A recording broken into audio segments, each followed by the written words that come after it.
Ya, selamat sore Bapak Ibu sekalian yang dikasihi Tuhan. Baik, pada sore hari ini kita masuk ke dalam subtema kita yang terakhir terkait dengan pergumulan di dalam pelayanan, yaitu tentang kisah Yunus. Saya percaya bahwa kita semua cukup familiar dengan kisah Yunus, namun kita melihat bagaimana Tuhan membentuk dia di dalam pelayanan sehingga dalam pergumulan personal dia justru itu menjadi contoh bagi setiap kita bagaimana Allah dealing dengan kita di dalam pergumulan-pergumulan pelayanan kita. Mari kita berdoa, mohon anugerah Kristus pimpin kita dalam pemberitaan firman. Bapa di dalam kerajaan sorga, kami berterima kasih untuk anugerah-Mu pada sore hari ini yang memimpin setiap kami untuk kembali lagi belajar kebenaran Tuhan. Kami berdoa biarlah Tuhan hadir di tengah-tengah kami, menyertai setiap kami di dalam perenungan firman. Beri kami anugerah untuk kami boleh dibentuk oleh kebenaran-Mu sebagaimana Yunus, dan beri kami juga anugerah untuk kami boleh terus diperbaharui oleh anugerah firman tiap-tiap waktu dalam pelayanan kami seperti Tuhan memperbaharui Yunus. Terima kasih Bapa di sorga, kami serahkan waktu ini lagi ke dalam tangan pengasihan Tuhan, pimpin dan sertai kami semua. Dalam nama Yesus kami berdoa, amin. Ya Bapak Ibu yang dikasih oleh Tuhan Yesus Kristus, kalau pada minggu yang lalu kita melihat bahwa Musa itu mengalami krisis diri. Siapakah aku itu berkaitan dengan krisis diri. Dan kemudian dia juga tidak percaya diri di dalam pelayanannya, tetapi Tuhan hadir untuk kemudian semacam melakukan konseling khusus kepada Musa melalui percakapan-percakapan yang ada. Sedangkan pada hari ini kita melihat bahwa ada satu orang yang bergumul dengan afeksinya sebenarnya. Jadi di dalam pelayanan itu bukan saja kita mengerti panggilan Tuhan, tetapi afeksi kita juga seharusnya mengikuti atau sinkron dengan afeksinya Tuhan. Persoalan besar daripada Yunus yang menghambat dari pelayanannya dia adalah afeksinya dia. Bukan karena dia tidak tahu teologi, tetapi afeksinya menghambat. Di sisi yang lain, pemahaman teologi yang tidak utuh itu juga menjadikan hambatan tersendiri di dalam sinkronisasi afeksi kita dengan Tuhan. Ya, masalah afeksi satu hal, tapi sisi yang lain ketidakutuhan di dalam pengenalan atau teologi ya tentang bagaimana cara Allah bekerja itu jadi penghambat bagi Yunus untuk sinkron dengan Tuhan. Nah mari kita baca Yunus pasal 4 ayat 1 sampai dengan ayat yang terakhir ayat 11. Yunus 4 ayat 1 sampai dengan ayat yang ke-11. Kita baca secara bergantian, saya baca ayat yang ganjil, Bapak Ibu baca ayat yang genap. Tetapi hal itu sangat mengesalkan hati Yunus, lalu marahlah ia.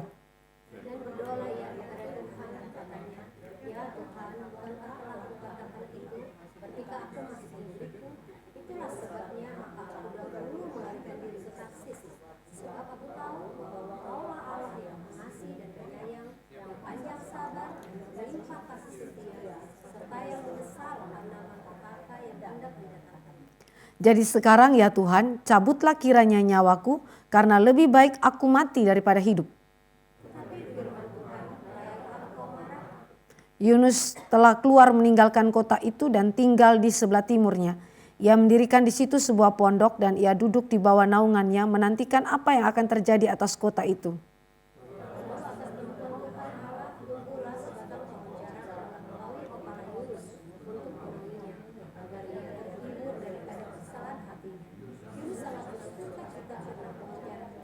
Tetapi keesokan harinya ketika fajar menyingsing atas penentuan Allah datanglah seekor ulat yang menggerek pohon jarak itu sehingga layu.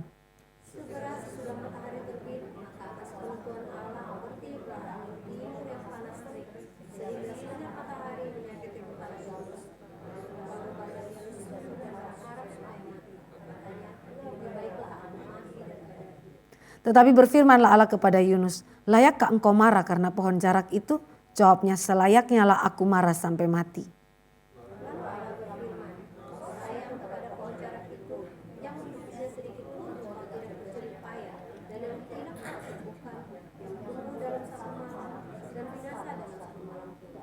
Bagaimana tidak aku akan sayang kepada Niniwe, kota yang besar itu yang berpenduduk lebih dari 120.000 orang yang semuanya tak tahu membedakan tangan kanan dari tangan kiri dengan ternaknya yang banyak. Ya demikian pembacaan firman Tuhan. Bapak Ibu yang dikasih oleh Tuhan Yesus Kristus, bagaimana yang tadi saya katakan ada dua persoalan besar di dalam diri daripada Yunus. Yaitu berkaitan dengan afeksi dan kemudian ketidakutuhan teologi.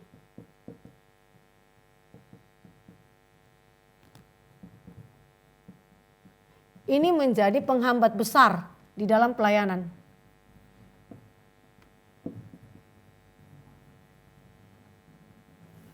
Yunus tahu jelas bahwa dia adalah seorang nabi. Dan kalau kita mempelajari dari pasal yang pertama, Yunus itu Yona. Yona itu kan merpati. Tapi kalau kita memperhatikan ada simbol merpati yang nuansanya itu positif. Seperti misalnya Roh Kudus dilambangkan dengan merpati. Tapi kali ini nama Yunus yang berarti merpati itu konotasi negatif. Apa artinya? Simbol dari kebodohan. Ini kalau lain kali kasih nama Yunus, hati-hati Bapak Ibu. Ya. Simbol dari kebodohan dan ketidakpekaan rohani seorang nabi Tuhan terhadap kehendak Allah. Bahkan itu menjadi gambaran daripada kebodohan dan ketidakpekaan bangsa Israel terhadap kehendak Allah. Jadi nama Yunus artinya bagus, merpati, tapi ingat memiliki konotasi negatif. Untuk menunjukkan afeksinya Yunus. Untuk menunjukkan keberadaan ketidakutuhan teologi daripada Yunus yang juga mewakili atau merepresentasikan umat Allah, Israel secara umum. Nah kalau kita memperhatikan ini adalah sesuatu yang agak berseberangan dengan nama papanya Yunus. Papanya Yunus itu Amitai ya. Kalau Amitai bahasa Ibraninya itu berarti kesetiaanku, kebenaranku. Jadi itu berarti seorang penafsir mengatakan bahwa walaupun Yunus itu bodoh minta ampun, tidak peka kepada kehendak Allah. Tapi di situ disebutkan Yunus bin Amitai, yang berarti bahwa Yunus akan menjadi objek kasih dan kesetiaan Allah berdasarkan kebenarannya. Itu sebabnya tadi Ibu Rus pikir kok Tuhan Allah begitu sabar ya. Yunus punya kata-kata ini. Kalau sama orang lain mungkin Tuhan Allah tidak sesabar ini. Tapi sama Yunus Tuhan Allah begitu sabar. Kenapa? Karena kalau kita lihat itu sudah dikasih petunjuknya dengan kata Yunus bin Amitai. Amitai menggambarkan bahwa Allah yang setia. Berdasarkan kebenarannya. Dan Yunus menjadi objek kasih dan kesetiaan Allah. Dan Yunus diajar oleh Tuhan. Bagaimana Allah mengasihi Yunus, demikian juga Allah mengasihi mereka yang belum mengenal Allah. Seperti bangsa Niniwe. Ada orang yang mengatakan bahwa tidak ada nabi dari utara. Ini perkataan dari siapa? Salah satu murid daripada Tuhan Yesus, Nathanael ya. Emang ada yang baik yang datang dari Nazaret? Ya, seolah-olah tidak ada nabi daripada Nazaret. Ternyata Yunus itu dari wilayah Nazaret ya Bapak Ibu ya. Yunus adalah berasal dari Gad-Hefer, suatu desa suku Sebulon letaknya di sekitar Nazaret. Wilayah Galilea di kerajaan Israel Utara. Dan pelayanan Yunus itu tidak lama setelah Elisa. Ya, tidak lama setelah Elisa. Kalau kita pikir kok kenapa Yunus ditaruh di dalam kitab nabi-nabi kecil ya? Kok jauh banget ya waktunya ya? Bukankah waktunya ada di dalam zamannya raja-raja kalau tidak lama setelah zamannya Elisa? Nah ini yang Bapak Ibu belajar ya. Di dalam penempatan kitab-kitab itu tidak bersifat kronologis. Tapi Tuhan punya maksud tujuan tertentu. Sehingga kitab Yunus diletakkan di dalam kitab para nabi kecil. Nah, sekarang kita lihat lebih lanjut. Di dalam pasal 1 Tuhan bilang, datanglah firman Tuhan, dabar. Dabar Yahweh. Dabar Yahweh, firman Tuhan itu berarti Allah menetapkan untuk Yunus menjadi nabi. Sehingga Yunus adalah orang yang mengerti betul bahwa dia adalah utusan Allah yang menyatakan kehendak Allah kepada umat Allah. Nah, persoalannya di sini adalah kalau Bapak Ibu perhatikan di dalam apa yang terjadi pasal 1 itu adalah sesuatu yang diungkapkan kembali di dalam pasal 4 ayat-ayat awal. Kalau kita lihat di situ Yunus kasih tahu kan apa sebabnya dia pergi kan ya. Di situ dia bilang begini, ayat yang kedua, pasal 4 ayat yang kedua. Ya Tuhan, bukankah telah kukatakan itu ketika aku masih di negeriku? Itulah sebabnya maka aku dahulu melarikan diri ke Tarsis. Sebab aku tahu bahwa engkaulah Allah yang pengasih dan penyayang, yang panjang sabar dan berlimpah kasih setia, serta yang menyesal karena malapetaka yang hendak didatangkannya. Itu adalah kalimat yang menggambarkan kepada kita mengenai argumentasi Yunus. Kenapa dia tidak sinkron dengan perintahnya Tuhan Allah. Sekalipun dia adalah seorang nabi Tuhan, utusan Allah, pelayan yang ditetapkan oleh Allah di kerajaan Israel Utara, pada zaman pemerintahan Yerobeam II. Bapak Ibu ingat ya, Yerobeam II ya. Yerobeam II, Raja Israel Utara. Ya, jadi itu berarti sekali lagi ini adalah nabi dari utara. Nah, kalimat di dalam pasal 1 ayat 2a, kita flashback kembali kepada kalimat ini seperti yang Yunus katakan. Pasal 1 ayat yang ke-2a. Bangunlah, pergilah ke Niniwe, kota yang besar itu, berserulah terhadap mereka karena kejahatannya telah sampai kepadaku. Tetapi Yunus bersiap untuk melarikan diri ke Tarsis jauh dari hadapan Tuhan. Ia pergi ke Yafo dan mendapat di sana sebuah kapal yang akan berangkat ke Tarsis. Ia membayar biaya perjalanannya lalu naik kapal itu untuk berlayar bersama-sama dengan mereka ke Tarsis jauh dari hadapan Tuhan. Kira-kira letak Niniwe itu ada di mana sekarang? Ya, Niniwe itu kalau kita lihat peta terletak di sebelah timur Sungai Tigris. Ada 2 sungai yang tersisa dari kitab Kejadian, yaitu sungai apa? Efrat dan Tigris. Itu masih ada sampai sekarang ya. Aliran sungainya bisa terdeteksi sampai hari ini. Maka letak Niniwe itu di sebelah timur Sungai Tigris, kira-kira 220 mil di utara Baghdad sekarang. Baghdad ya, Bapak Ibu tahu Baghdad kan ya. Jadi kira-kira 220 mil di utara Baghdad. Itu posisi daripada Niniwe. Kira-kira 354 kilometer. Di sebelah timur Sungai Tigris di utara Baghdad. Ya. Dan kalau dari Yerusalem, dari Israel, berarti posisi Niniwe ada di timur laut. Jaraknya itu 500 mil dari Israel perjalanannya. Jadi kira-kira ada 805 kilometer perjalanan dari Israel menuju ke Niniwe. Sekarang bayangkan orang Majus dari timur berjalan ke Yerusalem. Berapa kilometer yang mereka tempuh? 800-an kilometer mereka tempuh jalan kaki loh.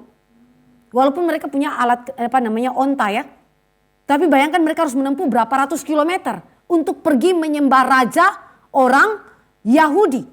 Lalu bandingkan lagi dengan orang Israel yang dibuang ke tanah Asyur, Israel Utara. Berapa ratus kilometer mereka harus jalan kaki? Ini mereka nggak pakai kendaraan transport onta dan lain-lain ya. Mereka jalan kaki karena mereka tawanan. 800-an kilometer ke wilayah Asyur, Niniwe. Itu sesuatu yang membuat orang-orang seperti Yunus itu melihat kekejaman Niniwe itu, mereka benar-benar marah sama orang-orang Niniwe, marah sama orang-orang Asyur. Ya, Niniwe adalah ibu kota daripada Asyur. Nah, jadi kota Niniwe adalah kota yang kita tahu bahwa kota yang begitu terkemuka, kota yang begitu mengagumkan besarnya ya. Tapi Asyur itu punya sekali lagi reputasi yang begitu buruk. Kenapa Yunus sampai begitu marah kepada orang Asyur dan dia tidak mau ikut Tuhan Allah. Sekalipun dia tahu itu perintah Tuhan Allah, pergi dan beritakan firman karena kejahatannya orang Asyur atau orang Niniwe. Kira-kira apa kejahatannya mereka? Bapak Ibu, Asyur itu terkenal orang kalau di dalam perang itu dia punya kekuatan begitu besar ya. Tapi dia kejam luar biasa terhadap para tawanannya. Dia tidak punya belas kasih bahkan kepada seorang ibu yang hamil. Itu ada satu kisah yang mengatakan kalau mereka datang, mereka ketemu ibu hamil, mereka belah perutnya, mereka bunuh ibu dan bayi sekalian. Begitu. Tidak ada belas kasih sama sekali. Mereka itu memperlakukan orang-orang tawanan itu sudah tidak manusiawi. Bahkan bukan cuma tidak manusiawi, itu sudah kayak binatang mereka perlakukan. Begitu mengenaskan. Dan ketika orang Israel berada di bawah kekuasaan daripada Asyur pada zaman kerajaan Israel Utara, Yunus lihat dengan mata kepalanya sendiri. Bagaimana kekejaman orang-orang Asyur kepada orang Israel. Sehingga Yunus secara afeksi, seorang nabi Tuhan yang diutus oleh Allah kepada kerajaan Israel Utara. Tentu di dalam hal ini dia punya preferensi, ya kan? Secara afeksi otomatis dia punya preferensi. Tuhan, Israel itu orang berdosa. Tapi lebih berdosa orang Asyur. Lihat kekejaman mereka. Sekarang Tuhan Allah utus saya pergi dan beritakan Injil kepada mereka. Sampaikan kepada mereka supaya mereka bertobat dari kejahatan. Tidak mau. Jadi Bapak Ibu bisa bayangkan ya. Ini seorang nabi yang dia punya jiwa nasionalis luar biasa. Dia cinta kepada Israel. Benar-benar cinta. Sehingga kecintaan daripada Yunus terhadap Israel itu melampaui kehendak Allah. Itu persoalan. Cinta kepada jemaat Tuhan, bagus ya. Tapi kalau cinta melampaui kehendak Allah saudara, lebih cinta jemaat Tuhan daripada Tuhan yang empunya jemaatnya, ini ngaco namanya. Ini yang terjadi kepada Yunus. Nah, perhatikan bagaimana afeksinya. Dia dikatakan di situ ada satu istilah yang menarik di situ Bapak Ibu. Di situ dikatakan dia membayar biaya perjalanan. Dia pakai kapal ya yang di Yafo. Itu satu-satunya kota pelabuhan yang penting di Palestina. Yafo itu adalah kota pelabuhan ya. Membayar biaya perjalanan pergi ke. Ya, kalau Bapak Ibu lihat ayat pasal 1 ayat 3. Di situ ada kata pergi ke. Ini bahasa Indonesia. Bahasa Inggrisnya itu went down. Yang berarti di dalam bahasa Ibrani merupakan suatu ungkapan berarti menuju kepada kematian. Jadi ini bukan hanya sekedar pergi ke Yafo lalu sewa kapal, bukan. Bukan cuman itu. Istilah ini semacam ungkapan untuk menunjuk, ini ungkapan Ibrani, menunjuk kepada menuju kematian. Begitu. Jadi memang Yunus ini ketika dia pergi menjauh daripada Tuhan saudara. Ini bukan hanya sekedar suatu tindakan biasa. Tetapi ini suatu tindakan yang mana dia ingin memutuskan betul-betul. Dia ingin menggagalkan kehendak Allah atau kedaulatan Tuhan. Dia lawan habis kedaulatan Tuhan. Bapak bisa bayangkan ya. Nabi utusan Allah tapi berjuang melawan kedaulatan Tuhan. Ini yang dilakukan oleh Yunus. Went down. Berarti dia menuju kepada kematian. Lalu selanjutnya kalimat jauh dari hadapan Tuhan. Ya. Jauh dari hadapan Tuhan.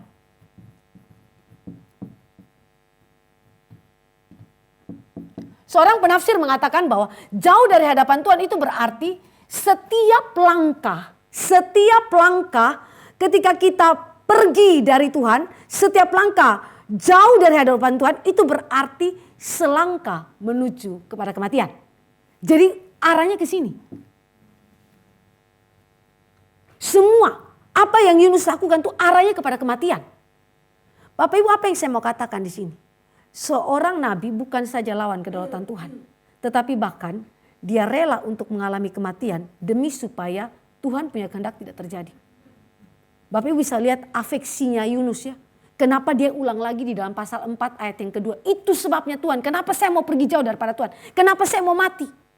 Layakkah engkau marah? Ya, saya layak sampai mati. Layak marah sampai mati.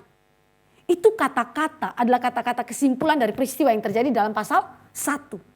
Ya. Jadi apa yang terjadi sama Yunus itu adalah semacam tahapan demi tahapan sampai kepada tingkatan dia konfrontasi sama Tuhan. Saya memang layak marah sampai mati. Ya. Bapak Ibu yang dikasih oleh Tuhan Yesus Kristus, ini adalah kata-kata yang sekali lagi menggambarkan. Afeksi yang kudus adalah afeksi yang lahir daripada sinkronisasi kita dengan kehendak Allah. Dan ketundukan kita, kerelaan kita menaati Allah. Sekalipun itu tidak sesuai dengan keinginan kita. Dan afeksi yang tidak kudus adalah kebalikannya. Kebalikannya. Bukan karena Allah punya kehendak tidak jelas. Tetapi afeksi yang tidak kudus adalah suatu gairah dari dalam diri. Suatu hasrat dari dalam diri untuk kemudian melawan kehendak Allah. Dan memastikan bahwa kehendak Allah tidak terlaksana. Maka kalimat yang dikatakan dalam pasal 1 ayat 12. Kalimat daripada Yunus kepada orang-orang yang di kapal itu. Campakkanlah aku ke dalam laut. Keputusan untuk mati sebagai solusi untuk menghentikan kehendak Allah. Supaya Allah tidak melakukannya. Bapak Ibu, dengan kata lain saudara, ada seorang nabi Tuhan yang ingin mati. Kalau kita mau katakan dia punya hasrat untuk mati. Ingin untuk mati. Ini adalah gambaran dari suatu keputusasaan. Keputusasaan karena dia melihat bahwa Tuhan Allah sepertinya tidak sesuai dengan apa yang dia pikirkan. Sekarang kita masuk ke dalam ketidakutuhan teologi.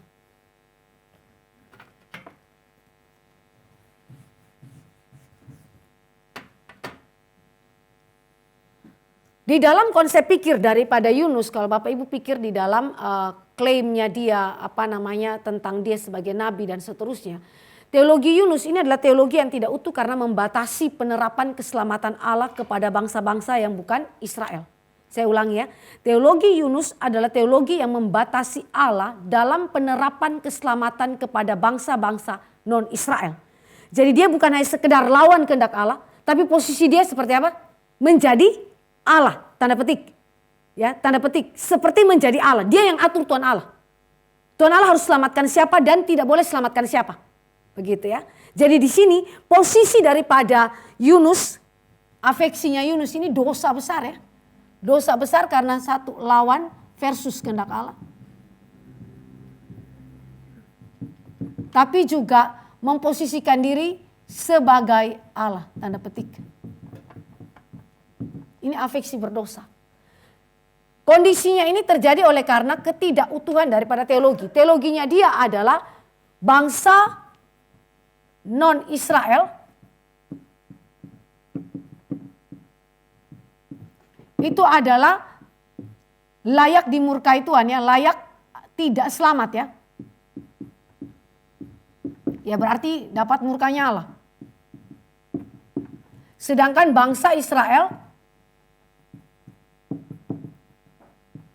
adalah objek kasih Allah. Ini pikiran daripada Yunus. Kenapa bagi Yunus dan semua orang Israel, non-Israel itu tidak selamat dan mereka adalah objek murka Allah. Dan bukan objek kasih Allah. Karena orang-orang non-Israel tidak berada dalam ikatan perjanjian Bapak Ibu. Mereka tidak menerima ikatan perjanjian dari Allah Abraham, Ishak dan Yakub. Begitu. Maka otomatis orang-orang yang demikian adalah penyembah berhala. Mereka tidak ada di dalam kerangka keselamatan yang Allah berikan kepada para patriark. Dan mereka juga karena tidak punya Taurat, tidak punya hukum Allah yang membimbing mereka, maka mereka hidup dengan cara yang barbar. Cara yang barbar. Yang tadi saya jelaskan itu kenapa Yunus begitu benci kepada orang-orang Niniwe, karena kejahatan yang mereka begitu luar biasa. Sampai kejahatan itu sampai di hadapan Allah. Tuhan Allah harus utus nabi untuk bicara tentang kejahatan mereka. Karena kejahatannya begitu luar biasa besar. Ingat apa yang terjadi? Mereka tidak berada dalam perjanjian. Maka mereka menjadi penyembah berhala. Tidak ada kerangka keselamatan. Lalu mereka hidup menurut hukum-hukum manusiawi dan hidup dengan cara yang barbar. Itu mengakibatkan mereka berada di dalam objek murka Allah. Sedangkan orang Israel, bagi Yunus, orang Israel adalah orang-orang yang ada di dalam perjanjian Allah yang diikatkan dengan para patriark Abraham, Ishak dan Yakub termasuk kepada Daud. Sekalipun Yerobeam II dan raja-raja kerajaan Israel Utara itu jahatnya minta ampun, tapi mereka ada dalam koridor perjanjian Allah termasuk dalam dinasti Daud. Dan mereka meyakini 2 Samuel 7 ayat 15-16. Tentang apa itu? Kerajaan yang Allah berikan kepada Daud dan keturunannya bersifat kekal.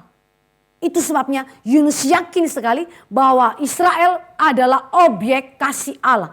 Dan kalau kita runut lagi ke belakang, ke dalam kitab Keluaran, kita tahu bahwa dalam Keluaran pasal 19 di situ terjadi pemilihan Allah atas Israel dan pengadopsian Allah atas Israel sebagai anak-anak Allah. Itu dalam Keluaran 19. Lalu Keluaran 20 diikuti dengan apa? 10 hukum Allah, dekalog diberikan kepada Israel sebagai etika kehidupan Israel. Yang mengatur moralitas Israel, spiritualitas Israel, dan seluruh hukum yang mengatur sosial politik daripada Israel. Hukum sipil. Jadi kalau dengan kata lain, Israel ini orang beradab. Ya. Orang beradab dibandingkan dengan Niniwe itu barbar. Jadi apa yang mau dikatakan oleh Yunus? Siapa superior daripada siapa? Ya. Bangsa Israel ini superior. Yang ini inferior, bukan cuma inferior, memang layak binasa. Bapak Ibu, ini adalah suatu kesombongan rohani. Kesombongan rohani. Yunus tidak sejalan dengan kehendak Allah. Yunus bahkan tanda petik bertindak seperti Allah karena ada perasaan superior. kesombongan rohani, menganggap diri lebih baik, menganggap diri layak diselamatkan, menganggap diri adalah objek kasih Allah. Kami orang-orang yang beretika, kami orang-orang yang beradab. Kalau yang di luar kami itu tidak beradab, orang barbar. Bapak Ibu, ini mirip kalau kita teologi reform itu, kita mungkin gak sama seperti orang GBI, tapi kita bisa jatuh dalam kesombongan yang sama. Karena kita punya teologi yang solid ya. Dibandingkan dengan teologi yang lain, kita bisa lebih sombong dari orang lain. Merasa superior. Kalau dalam GRI itu pasti selamat. Di luar GRI gak selamat. Ada yang pernah tanya gini, Bu kalau Katolik selamat gak sih? Saya jawab sama orang itu, Katolik punya doktrin Tritunggal sama dengan kita. Katolik punya doktrin Kristologi sama dengan kita. Katolik punya doktrin pneumatologi sama dengan kita. Ini doktrin dasar yang tidak boleh salah. Kalau ini sama dan dia percaya sungguh-sungguh, maka dia selamat. Wah, waktu dia bilang gini, kalau begitu dengan GRI bagaimana? Ya, kalau orang yang GRI sudah mengerti nggak percaya itu masuk neraka. Nah, kayak begitu ya Bapak Ibu ya. Nah, jadi kita hati-hati sekali ya. Dosa yang sedemikian bisa berbahaya sekali yang mengakibatkan pengaruh kepada afeksi. Dengan kata lain kita mau katakan di sini, pengetahuan teologi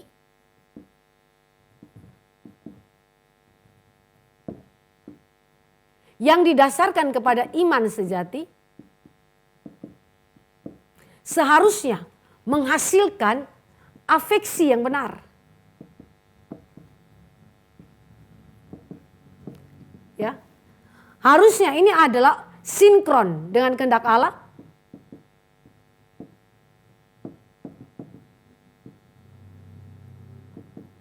Dan yang kedua adalah tunduk atau hormat kepada Allah.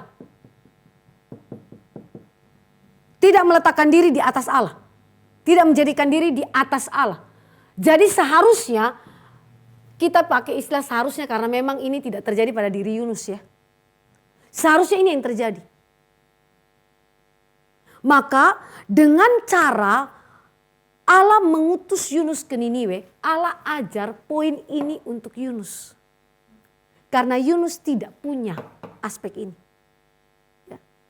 Yunus tidak kemudian dikuasai oleh pengertian yang benar akan rancangan Tuhan. Maka Allah beritahu dia tentang rancangan Tuhan. Apa yang miss pada rancangan Tuhan yang tidak dimengerti oleh Yunus? Keselamatan diberikan kepada siapa? Israel maupun non-Israel. Ini memang belum dibukakan secara luas kepada orang Israel pada zaman Perjanjian Lama. Walaupun kita tahu misalnya Rut, ya, Tamar, siapa lagi? Rahab, ya, orang-orang yang dari non-Israel yang datang kepada Tuhan ya. Dalam imannya itu ada. Dan Yunus sudah tahu mengenai hal itu. Tapi persoalannya adalah ini bangsa. Niniwe ini bukan pribadi tapi bangsa. Sehingga dia gak bisa nyambung di otak dia. Gimana bangsa Tuhan Allah selamatkan bangsa bukan Israel. Itu gak bisa connect saudara. Maka Bapak Ibu bisa lihat di sini ya. Untuk membuat seseorang punya afeksi yang sinkron dengan Tuhan. Allah harus kasih dia pengajaran firman yang benar. Maka dealing dengan Tuhan kuncinya di mana? Firman. Pengetahuan teologi akarnya adalah firman. Maka baik Musa waktu yang lalu dalam krisis dirinya dia. Dealingnya sama apa? Firman. Yunus waktu dalam krisis yang seperti ini dealingnya apa? Firman. Begitu. Allah pimpin dia kasih pengetahuan teologi yang benar. Tapi menariknya adalah ketika Allah memimpin dia untuk memiliki pengetahuan teologi yang benar terkait dengan keselamatan bagi Israel maupun non-Israel berdasarkan kedaulatan Allah.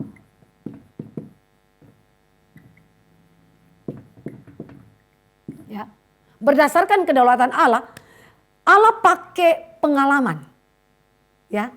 Jadi di sini Bapak Ibu ingat ya, teologi yang sejati Allah berikan melalui firman. Tapi ingat tidak boleh tanpa pengalaman. Ini pentingnya plus pengalaman. Pengalaman yang mengafirmasi tentang rancangan Allah dalam kehidupan umat Tuhan. Contoh, Bapak Ibu tahu mengenai Allah itu adalah Allah yang memelihara, memprovidensiakan segala sesuatu bagi umat Allah. Itu doktrin jelas kan ya. Tapi pengalaman harus ada toh. Kadang-kadang Allah izinkan apa? Bangkrut terjadi. Kesukaran penyakit, sakit penyakit terjadi. Apalagi? Penderitaan-penderitaan terjadi. Supaya kita mengerti, oh Allah itu memprovidensiakan bagi kita bukan saja materi tetapi juga rohani kita. Untuk membuat kita mengerti pengalaman harus ada. Nah itu yang terjadi pada Yunus. Allah beri pengalaman bagi dia. Nah sekarang kita masuk ke dalam bagaimana Allah membentuk dia melalui pengalaman ini. Mari kita lihat mengenai keadaan Yunus. Saya nggak bahas mengenai bagaimana dia bergulat di pasal 2 ya. Pasal 1 pasal 2 itu. Tetapi saya mau ajak kita lihat di dalam aspek ini. Waktu dia datang ke Niniwe. Saya mau ajak kita lihat bagaimana perubahan terjadi di perut ikan. Perubahan terjadi di perut ikan. Dia menuju kematian ya Bapak Ibu ya. Dia menuju kematian, tanda afeksi dia yang berdosa. Ketika dia ada di dalam lembah kematianlah Allah ubah dia. Ini sesuatu yang menarik ya. Mau mati, oke Tuhan Allah kasih kesempatan kamu mati. Masuk dalam lembah kematian. Tapi anehnya dalam lembah kematian justru dia berubah cara pikirnya. Nah sekarang kita mulai lihat di dalam doa Yunus. Kita perhatikan di dalam doa ucapan syukur Yunus pasal yang kedua, kita baca sedikit ya, ini cukup pendek. Pasal 2 ayat 1 sampai dengan ayat 10 kita baca secara bergantian. Yunus pasal 2. Ayat 1 sampai ayat 10 kita baca bergantian. Saya ayat-ayat yang ganjil, Bapak Ibu ayat-ayat yang genap. Doa ucapan syukur Yunus. Berdoalah Yunus kepada Tuhan Allahnya dari dalam perut ikan itu, katanya. Dalam kesusahanku aku berseru kepada Tuhan dan Dia menjawab aku. Dari tengah-tengah dunia orang mati aku teriak, dan kau dengarkan suaraku. Telah kau lemparkan aku ke tempat yang dalam, ke pusat lautan, lalu aku terangkum oleh arus air. Ini dia jelaskan bagaimana gelora air itu merangkum dia ya. Segala gelora dan gelombangmu melingkupi aku.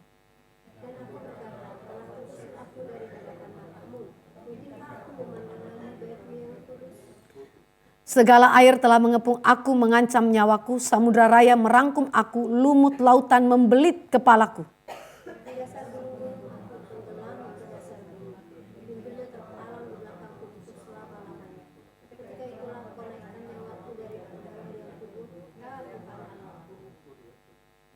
Ketika jiwaku letih lesu di dalam aku, teringatlah aku kepada Tuhan.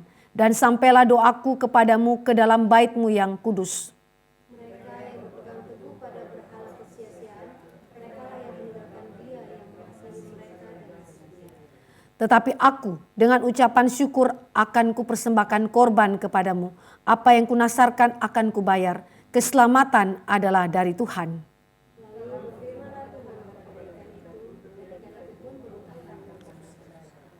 Doa Yunus itu bukan supaya Yunus dihindarkan daripada kematian, tidak. Tetapi doa Yunus justru mengucap syukur karena di dalam kematian dia hidup. Ini unik ya, bukan menghindar dari kematian, tetapi justru di dalam kematian dia mengalami kehidupan. Ini keunikan luar biasa pekerjaan Allah di dalam hidup daripada Yunus. Nah, apa yang dimaksudkan dengan ikan besar? Ada yang bilang ini paus, sperma. Bukan ya Bapak Ibu ya. Ikan besar itu adalah sebutan umum saja untuk binatang laut yang besar dan ganas. Yang tidak dapat diidentifikasikan dengan jelas. Ya. Kalau kita lihat Tarsis itu adalah lokasi di barat. Ya. Sedangkan Niniwe di timur Israel. Jadi ini benar-benar bertolak belakang. Ya. Lalu anehnya Tuhan minta ikan itu datang telan Yunus di tengah-tengah badai itu. Kok ikan tahu rute ya? Peta perjalanan dari Tarsis, dia nggak ada GPS. Tapi kok bisa ikan itu dari Tarsis yang barat sana menuju kepada timur laut sampai ke wilayah Niniwe sana.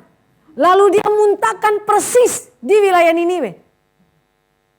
Ini kan bukan, ada yang bilang begini, ini nih kayak cerita mitos. Dari teolog modern bilang begitu. Tapi ini bukan cerita mitos. Ini menggambarkan kendali Tuhan atas ciptaan. Dan Allah mau ajar Yunus tentang bagaimana dia bekerja untuk membuat apa? Sinkron dengan kehendak Allah. Hormat sama Tuhan Allah. Jangan jadi Allah. Kamu harus tunduk kepada Allah. Hormat sama Tuhan Allah. Untuk itu dia pakai binatang untuk ajar manusia. Berulang-ulang Allah pakai binatang ajar manusia ya. Bileam Tuhan pakai keledai ajar dia. Petrus Tuhan pakai apa? Ayam berkokok ajar Petrus. Yunus Tuhan pakai apa? Ikan ajar Yunus. Supaya rendah hati. Ya manusia kalau terlalu sombong itu Tuhan Allah pakai ciptaan yang paling rendah untuk ajar dia supaya lebih rendah hati. Ini cara Tuhan, cara kerja Tuhan ya. Nah ketika dia ada di dalam ikan Bapak Ibu. Tinggal di perut ikan 3 hari 3 malam itu berarti sama dengan dia berada di dalam dunia orang mati. Dalam doanya Yunus dikatakan dia ada di dalam kematian ya. Di dunia orang mati, Sheol. Sheol adalah tempat kematian. Misalnya Daud dia mati ya. Kembali ke dunia orang mati ya. Masuk ke dalam dunia orang mati. Itu namanya Sheol. Begitu. Jadi di dalam pandangan daripada Yunus, dia sudah di dalam lembah kematian ini, sudah dalam kematian. Begitu ya. Nah, tidak ada manusia yang dapat hidup dalam perut ikan selama 3 hari karena di perut ikan itu banyak mengandung zat asam. Sama kayak kita juga ada lambung kan ya. Ada zat asam yang dihasilkan ya. Untuk bekerja mematikan, melumatkan, mencerna segala sesuatu yang masuk. Jadi itu berarti Yunus tidak mungkin, impossible ada di dalam perut ikan 3 hari 3 malam dan dia hidup. Itu impossible. Karena begitu masuk langsung asam daripada ikan itu di dalam perutnya itu langsung bekerja. Mematikan, melumatkan, menghancurkan. Begitu. Tapi faktanya 3 hari 3 malam tidak terjadi apapun. Ya, ini sesuatu yang menarik sekali. Dan istilah 3 hari 3 malam Bapak Ibu tidak boleh diterjemahkan literal. Kadang-kadang kita pakai 3 hari 3 malam itu kan seperti hitungan ya. Masalahnya gini, kalau kita pakai hitungan literal, Yunus tidak dapat hitung selama di perut ikan. Karena dia nggak lihat matahari terbenam dan matahari terbit. Jadi bagaimana dia hitung hari? Jadi istilah 3 hari 3 malam kalau kita bandingkan dengan Hosea 6 ayat 2. Itu adalah bersifat figuratif untuk menunjukkan waktu kematian dan kebangkitan.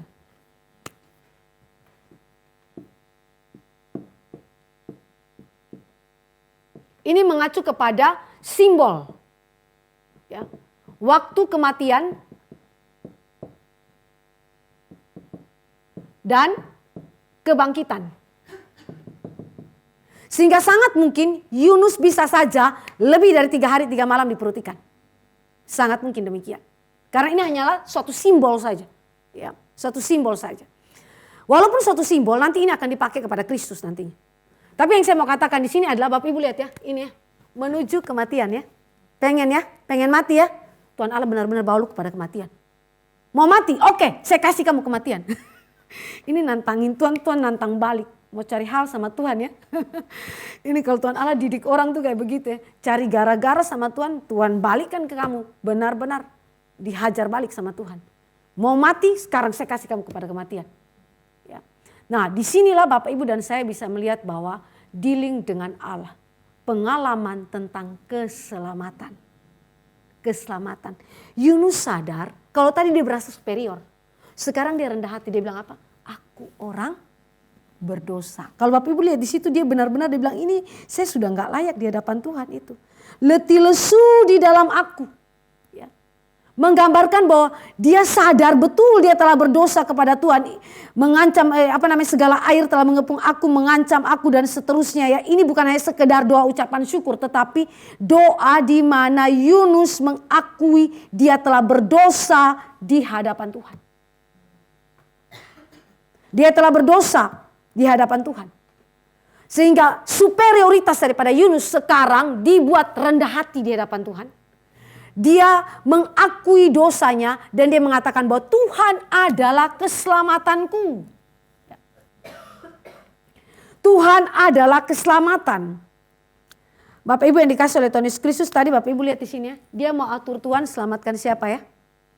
Penerapan keselamatan diatur oleh Yunus. Sekarang di perut ikan, apa yang terjadi? Tuhan. Seolah saya parafrase ya, kasihani saya.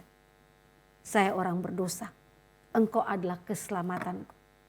Bapak Ibu, ini satu hal yang pembentukan Tuhan luar biasa. Membuat Yunus sadar, saya bukan Allah. Saya nggak bisa atur Tuhan mau terapkan keselamatan kepada siapa. Bahkan saya sendiri pun orang berdosa yang membutuhkan keselamatan dari tangan Tuhan. Ini suatu bentuk perendahan diri. Bukan cuma kerendahan hati, tapi perendahan diri di hadapan Tuhan. Mengakui Tuhan bukan saya, tapi engkau yang pimpin saya. Begitu. Sehingga di dalam perut ikanlah dia mulai berkomitmen di hadapan Tuhan. Mengakui supremasi Allah atas segala sesuatu. Sehingga dia kemudian setelah dimuntahkan kita tahu bahwa dia pergi dan beritakan firman kepada orang-orang Niniwe. Saya tidak cerita tentang orang Niniwe. Tetapi yang saya mau katakan lagi adalah apakah kesadaran seorang Yunus seperti ini berkelanjutan atau sementara? Karena pasal 4 ngambek lagi dia kayak pasal 1. Begitu. Bapak Ibu bayangkan pasal 4 ya. Di situ dikatakan tetapi hal itu sangat mengesalkan hati Yunus, lalu marahlah dia. Apa yang mengesalkan hati Yunus? Pertobatan bangsa yang kafir itu. Pertobatan bangsa yang kafir itu karena Allah mengasihani mereka. Allah telah membuat mereka bertobat dari raja sampai kepada ternak-ternaknya. Dan memang di dalam kisah catatan daripada Niniwe Bapak Ibu. Kalau kita coba lihat di dalam sejarah ya. Tidak ada prasasti Asyur yang menyebutkan reformasi rohani seperti catatan kitab Yunus.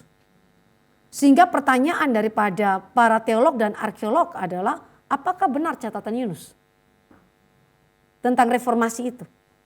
Bahwa ada pertobatan dari raja sampai ternak-ternak itu. Karena tidak ada prasasti Asyur yang menyebutkan reformasi rohani. Tetapi ada satu petunjuk yang ditemukan. Ini data historis ya Bapak Ibu ya. Pada masa pemerintahan Raja Ashurdan III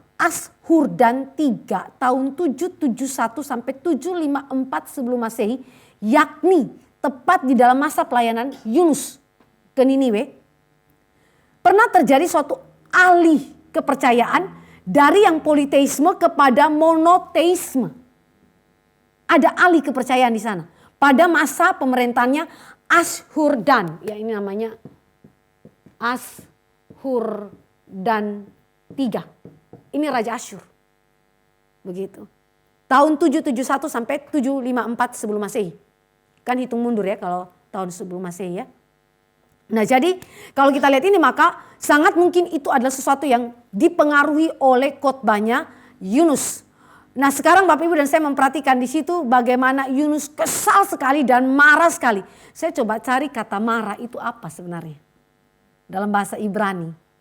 Sebenarnya marah ini apa sih? Apa yang sebenarnya ada dalam jiwanya Yunus. Jadi waktu saya baca itu dia semacam terbakar. Terbakar oleh jiwanya sendiri. Jadi dia marah, bukan saja marah kepada Allah. Karena Allah punya keputusan yang berbeda daripada ekspektasinya Yunus. Tetapi dari hatinya dia itu semacam bangkit suatu api yang membakar dirinya sendiri dan benar-benar dikuasai dengan kemarahan. Bapak Ibu bisa lihat ini ya, ini Yunus punya hati nih. Antara benar-benar bertobat dan tidak bertobat itu kurang jelas. Tapi seringkali Bapak Ibu inilah yang terjadi pada hidup Kristen. Waktu kita dibawa Tuhan kepada suatu pengalaman iman untuk memahami tentang pengajaran firman. Kita punya komitmen ada di sana. Tapi di dalam perjalanan waktu sangat mungkin Bapak Ibu dan saya akan diuji. Benarkah saudara betul-betul paham di sini? Betul tidak saudara berurat akar di dalam apa yang Allah kehendaki? Maka ketika dia melihat bahwa orang-orang ini bertobat dan kemudian tidak sesuai dengan ekspektasinya dia yang harusnya Allah hukum mereka. Di situ kan dikatakan bahwa dia tunggu kan apa yang terjadi kan ya. Yang dia tunggu ini apa saudara? Yang dia tunggu adalah Allah murka. Apa yang akan terjadi? Dia tahu orang-orang itu sudah bertobat. Kenapa lagi dia mau tunggu? Lalu dia bikin pondok, pondoknya menghadap ke arah Niniwe. Dengan tujuan dia mengamat-amati apa yang akan terjadi. Yang dia tunggu adalah murka Tuhan turun atas Niniwe. tapi toh tidak terjadi. Maka di situ terjadi lagi percakapan antara Allah dan Yunus, ya. Bahkan Allah memberikan di situ pohon jarak. Bapak Ibu, pohon jarak itu ada yang bilang pohon jarak itu pohon kecil. Tapi kemungkinan besar itu bukan pohon kecil seperti itu. Itu kemungkinan pohon labu. Pohon labu botol kata istilahnya, mungkin labu pentung begitu ya istilahnya ya. Kalau kita pakai istilah Indonesia, kalau di bahasa Indonesia itu pohon jarak yang dimaksudkan itu adalah tumbuhan labu botol namanya. Itu kalau bahasa Indonesia, kalau dalam bahasa sehari-hari mungkin kita pakai istilah labu pentung ya. Jadi dia punya daun itu merambat di pondok yang dibuat oleh Yunus itu. Sehingga ketika matahari terik kemudian dia menjadi layu. Nah, Bapak Ibu yang saya mau tekankan di sini adalah bagaimana afeksinya Yunus dibentuk Tuhan dengan semacam kata-kata retorika. Pertanyaan retorika yang mengubah afeksinya Yunus. Dan kalau kita baca pasal 4, di situ tidak ada perkataan lanjutan daripada Yunus, bukan? Di situ dikatakan ayat yang ke-11 ditutup dengan kalimatnya Tuhan Allah pasal 4. Bagaimana tidak aku akan sayang kepada Niniwe, kota yang besar itu yang berpenduduk lebih dari 120.000 orang yang semuanya tidak tahu membedakan tangan kanan dari tangan kiri dengan ternaknya yang banyak. Isu yang dibicarakan di situ adalah hesetnya Tuhan, kasih setianya Tuhan. Kamu sayang, Allah sayang apa, Yunus sayang apa, ya. Lalu Yunus di dalam ayat yang kedua kan dia bilang aku sudah tahu hesetmu, kasih setiamu, ya. Nah, maka isu yang dibicarakan di situ adalah mengenai objek kasih Tuhan. Sebenarnya engkau mengasihi siapa sih Tuhan? Ya, ini Tuhan Allah ajar Yunus melalui pengalaman ya, mengenai heset. Heset kalau dalam bahasa Ibrani itu kan berarti kasih setia. Kasih setia Allah yang tetap, yang tidak diganggu gugat oleh apapun dan tidak bergantung kepada respon manusia. Ya. Heset Allah ini terkait dengan perjanjian kekal Allah. Nah, persoalannya adalah di sini. Bangsa non-Yahudi atau non-Israel dengan bangsa Israel, ya, atau bangsa Yahudi. Mungkin kita pakai Israel saja karena sebelum pembuangan itu namanya Israel. Setelah pembuangan baru namanya Yahudi.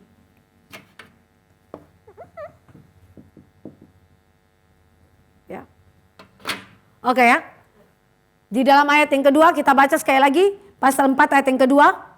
Ya Tuhan, bukankah telah kukatakan itu ketika aku masih di negeriku? Itulah sebabnya maka aku dahulu melarikan diri ke Tarsis, sebab aku tahu bahwa Engkaulah Allah yang pengasih dan penyayang, yang panjang sabar dan berlimpah kasih setia, serta yang menyesal karena malapetaka yang hendak didatangkannya. Ini kutipan dari ayat mana Bapak Ibu? Keluaran 34. Mari kita baca Keluaran 34.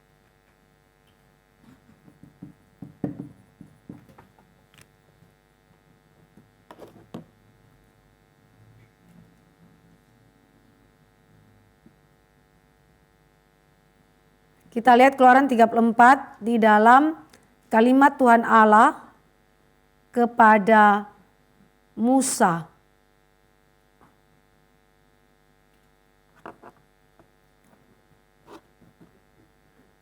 Tentang dua loh batu itu ya Bapak Ibu ya. Di situ dikatakan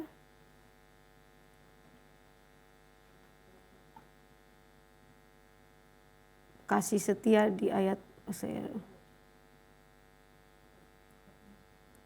yang kasih setia kepada beribu-ribu orang. Ya. Iya. Di dalam ayat 6 dan ayat yang ke-7 ya. Keluaran 34 ayat 6-7.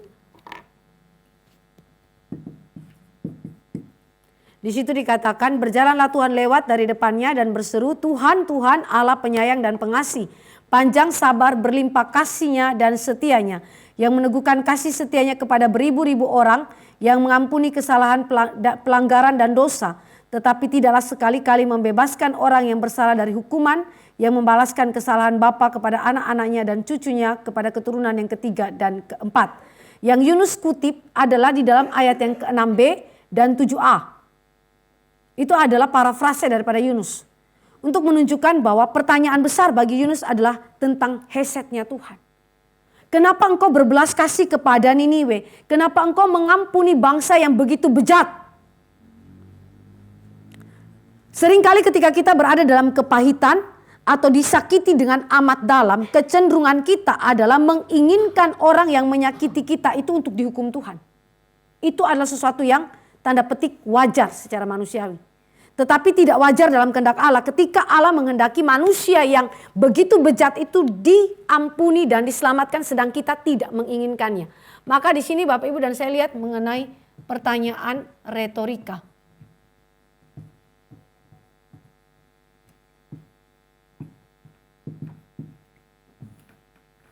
Pertanyaan retorika sebenarnya tidak perlu jawaban. Karena sebenarnya orang yang ditanya sudah tahu jawabannya apa. Tapi kalau Yunus jawab terus, Bapak Ibu tahu itu anak nantang itu. Kalau Bapak Ibu kalau punya anak, kita kasih pertanyaan retorika dia sudah tahu kan jawabannya apa. Tapi dia nantang terus, dia jawab terus. Ini anak kurang ajar begitu ya. Nantangin Tuhan begitu. Nah sekarang kita lihat afeksi Yunus di dalam pasal 4. Dia bersuka cita karena diselamatkan Allah pasal 2 tadi, versus sukacita Allah karena bangsa Niniwe bertobat. Ini namanya self-center, sukacita yang bersifat self-center.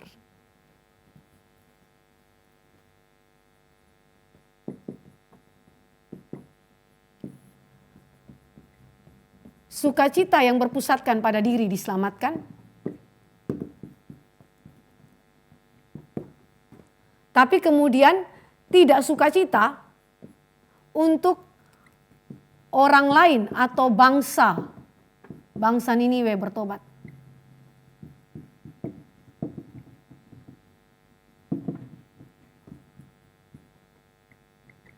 Ini pertentangan ya Bapak Ibu ya. Pertentangan sekali. Sukacitanya dia beda dengan sukacitanya Tuhan. Dukacitanya Yunus beda dengan dukacitanya Tuhan.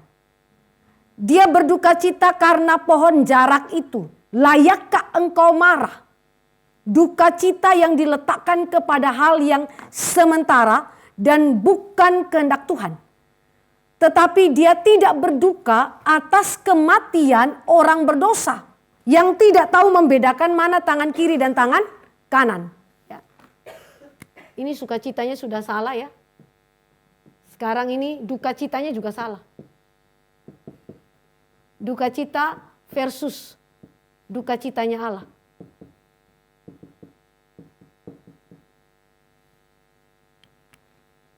Yang ketiga, cintanya Yunus beda. Kalau tadi sukacitanya beda sama Allah, duka citanya beda sama Allah. Sekarang cintanya Yunus. Cintanya Yunus, sukacitanya Yunus itu berporoskan kepada diri dan Israel versus cintanya Allah kepada bangsa non-Yahudi atau non-Israel yang akan diselamatkan. Mencintai, yang tadi saya bilang istilah nasionalisme itu. Nasionalismenya begitu kuat, cintanya Yunus kepada diri dan Israel begitu kuat, saking kuatnya versus cintanya Allah kepada bangsa yang tidak kenal Tuhan. Ya, ini cintanya ini sudah lain, sudah bertabrakan. Jadi ada cinta yang berkenan kepada Allah, ada cinta yang tidak berkenan kepada Allah. Tidak semua kita bilang kita cinta sama Tuhan itu berarti Tuhan Allah senang. Jangan-jangan cintanya kita itu tidak sesuai dengan kehendak Allah dan kita berjuang untuk cinta yang salah. Wah ini benar-benar gawat. Melayani tetapi melayani dengan cinta yang salah Bapak Ibu. Ini perlawanan kepada Tuhan. Lalu berikutnya. Kalau tadi ini cinta. Keempat ini adalah marah yang salah. Apakah Allah itu adalah Allah yang juga marah? Iya. Walaupun dia bukan bernatur pemarah ya. Allah itu marah, Allah itu murka. Tapi objek kemarahan daripada Yunus berbeda. Karena kemarahan Yunus lahir daripada tidak adanya belas kasih. Ya, ketiadaan belas kasih.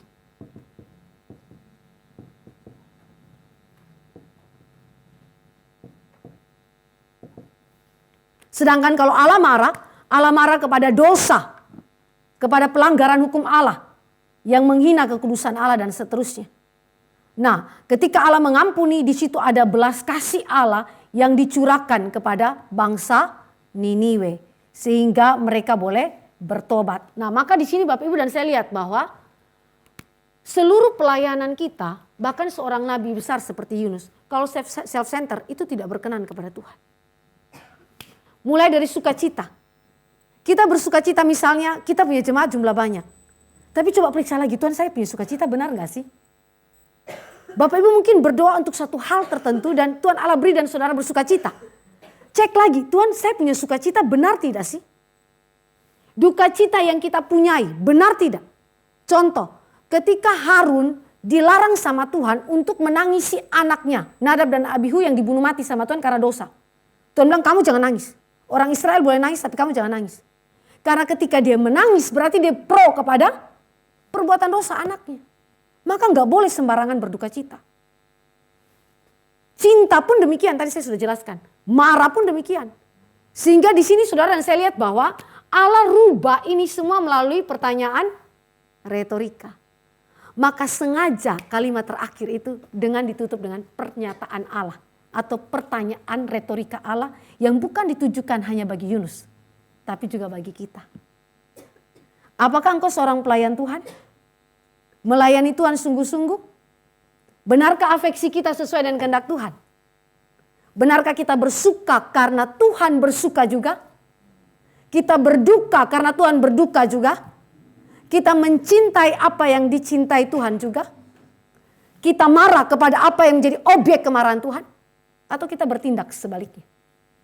Ketika kita bertindak sebaliknya, saat itu kita menjadi orang-orang yang memberontak Allah, tidak mengikuti kehendak Tuhan, dan bahkan bisa saja kita kendalikan Tuhan. Tanda petik ya, karena Tuhan gak pernah bisa dikendalikan.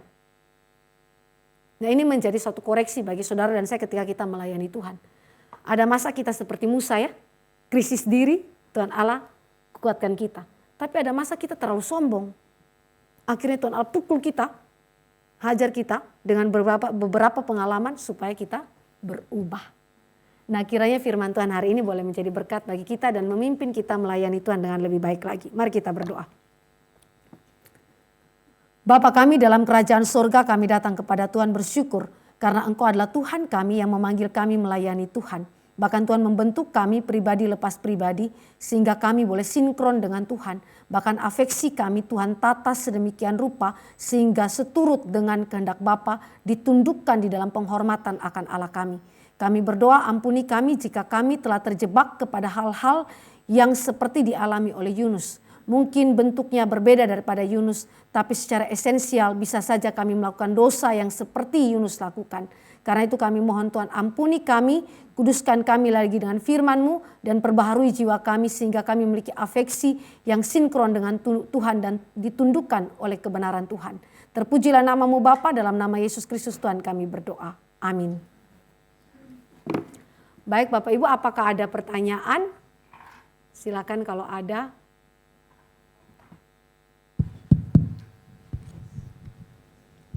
Bu Grace izin tanya. Ya. Tadi Bu Grace bilang kalau afeksi yang benar itu lahir dari pengetahuan akan firman Tuhan dan juga iman yang sejati.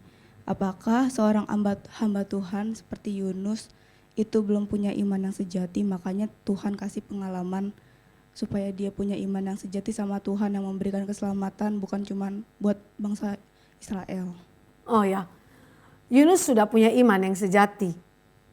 Ya, ketika Allah panggil dia sudah punya iman sejati. Tetapi sebagaimana seorang hamba Tuhan pada waktu itu, dia belum memiliki keutuhan teologi. Dan tadi saya sudah katakan kelemahan dia adalah di afeksinya dia. Maka Tuhan bentuk dia supaya sesuai dengan yang Tuhan mau. Dan Tuhan beri dia keutuhan teologi melalui pengalaman bersangkutan. Dan dia juga diberikan afeksi yang benar melalui konfrontasi Tuhan dengan Yunus. Seperti itu. Nah, kita juga demikian. Dalam pelayanan kita mungkin sekali sudah percaya Tuhan. Tapi ada sisi-sisi tertentu dalam diri kita yang kurang. Dan itu bisa menjadi hambatan di dalam melayani Tuhan. Maka Tuhan bentuk itu melalui pengalaman. Begitu. Makasih Bu Grace, aku jadi menyadari banget ya kenapa GRI Cikarang itu kalau mau melayani itu selalu bilang ayo doa pagi, ayo PA gitu.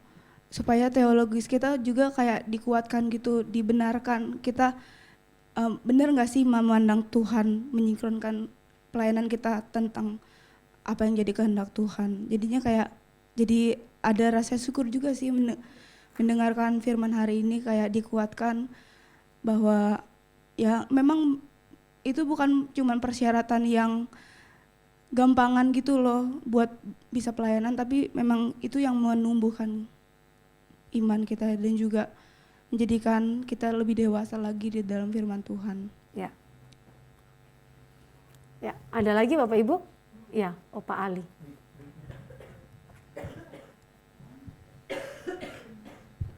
Ini cuma selingan aja. Saya pernah dengar khotbah Pak Tong, mungkin di TV apa di mana ya. Dia mengatakan seluruh Alkitab cuma ada seorang nabi yang marah sama Tuhan. Jadi bagaimana penjelasan Ibu? Dia marah sama Tuhan karena tidak jadi menghukum orang Niniwe, betul? Iya, yang dicatat oleh Alkitab terkait dengan dia marah sama Tuhan besar itu adalah Yunus saja Pak. Iya, seluruh Alkitab cuma satu. Cuman dia sendiri. Yang nabi lain gak ada Pak. Yesaya, Yeremia, Yeskiel, Daniel gak berani Pak marah sama Tuhan. Cuman dia aja ini yang marahnya luar biasa sama Tuhan. Tapi itu yang disebut dengan keunikan hamba-hamba Tuhan Pak. Setiap hamba Tuhan tuh punya karakter beda-beda. Tapi justru di dalam karakter-karakter mereka itu Tuhan Allah tempat, Tuhan Allah bentuk. Dan ketika mereka berubah menjadi contoh bagi setiap kita juga. Begitu. Ada yang lain?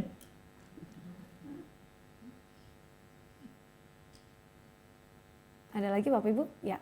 Jika tidak ada saya kembalikan kepada Ibu Rus. Terima kasih.